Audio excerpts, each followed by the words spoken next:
Episode 1 प्यार भरे लम्हे। शाम धीरे धीरे ढल रही थी।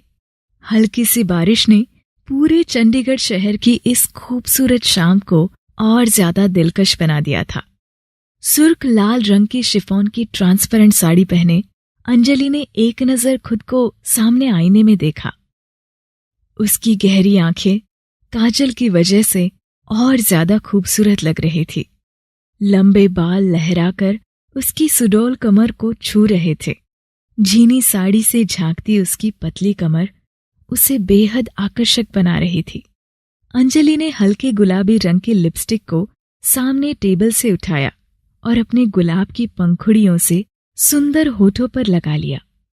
खुद को इस तरह देख जैसे वह खुद से ही शर्मा रही थी।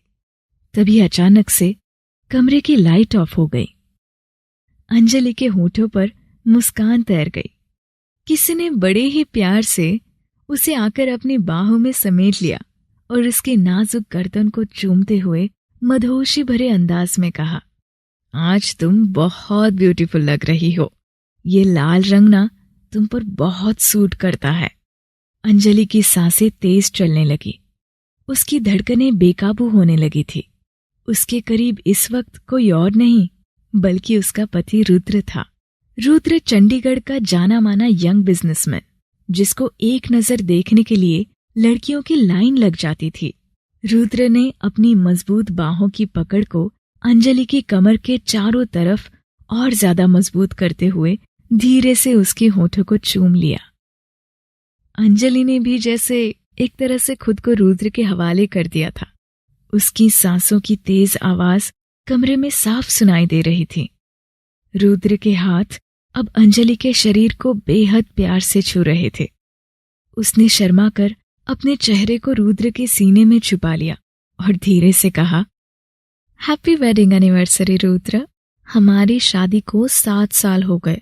और अंजलि की बात को बीच में ही काटते हुए रुद्र ने उसके कान में धीरे से कहा, और तुम्हें देखकर लगता ही नहीं अंजलि कि तुम एक 5 साल के बच्चे की माँ हो। You are so beautiful. Anjali Rudra की बाहों में अपने होश खो रही थी। जिस लम्हे का उसे बेताबी से इंतजार था वो एक मुद्दत के बाद आज अंजलि की जिंदगी में आया था।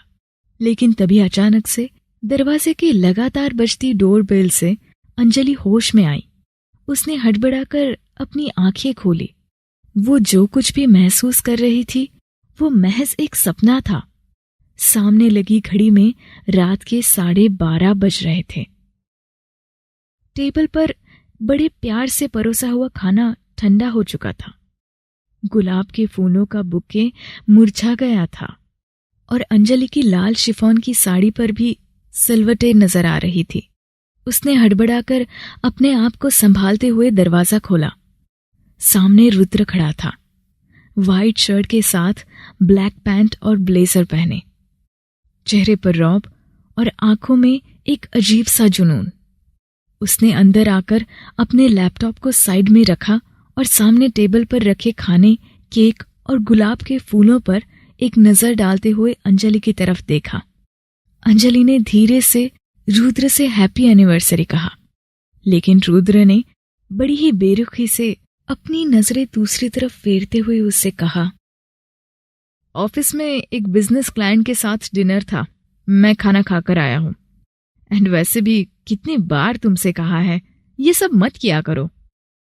अंजलि की आंखों से आंसू की एक बूंद लुढ़क कर गिर गई।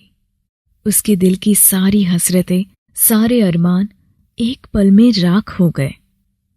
उदास कदमों से अंजलि अपने बेटे अंश के कमरे में गई और फिर उसके माथे को बड़े ही प्यार से चूम लिया। अंश अंजलि को हमेशा इस बात का एहसास दिलाता था कि वो और रुद्र पति पत्नी हैं। अंश उन दोनों के बीच के उन पलों की निशानी था जो कभी रुद्र और अंजलि ने प्यार से ना ही सही लेकिन एक पति पत्नी के रिश्ते की हैसियत से बिताए थे। हर दिन अंजलि की आंखें रुद्र की एक नजर के लिए तरस जाती थी, लेकिन वो बस उसके साथ उतनी ही बात करता था जितनी जरूरी होती थी। अंजलि रुद्र की बिजनेस पार्टीज में उसकी पत्नी होने की पहचान से भले ही जानी जाती थी, लेकिन रुद्र के दिल में इतने सालों में वो कभी अपनी जगह नहीं बना पाई थी। अंश ने उन दोनों को एक ऐसे बंधन में बांध कर रखा था जिसे तोड़ने की ना तो उन दोनों में से किसी ने हिम्मत की थी और ना ही जरूरत समझी थी। रुद्र के साथ बीते 7 सालों की यादों में खोए हुए कब अंजलि की आंखें लग गई उसे पता ही नहीं चला। सुबह अंश की आवाज ने उसे गहरी नींद से जगाया। अंजलि ने जैसे ही आंखें खोलकर देखा, सामने रुद्र अंश को अपनी गोद में उठाकर बाहर ले जा रहा था। अंश और रुद्र को एक दूसरे के साथ खुश देखकर अंजलि के होठों पर भी मुस्कुराहट आ गई। जल्दी से बेड से उठकर वो अंश को स्कूल भेजने की तैयारी में जुट गई। कुछ ही देर के बाद अंश को खुद अपने हाथों से रेडी करके रुद्र उसे ब्रेकफास्ट के लिए टेबल पर ले आया। सामने रखे केक पर नजर जाते ही अंश ने सवाल किया, केक? मम्मा, कल आपका या पापा का बर्थडे था क्या?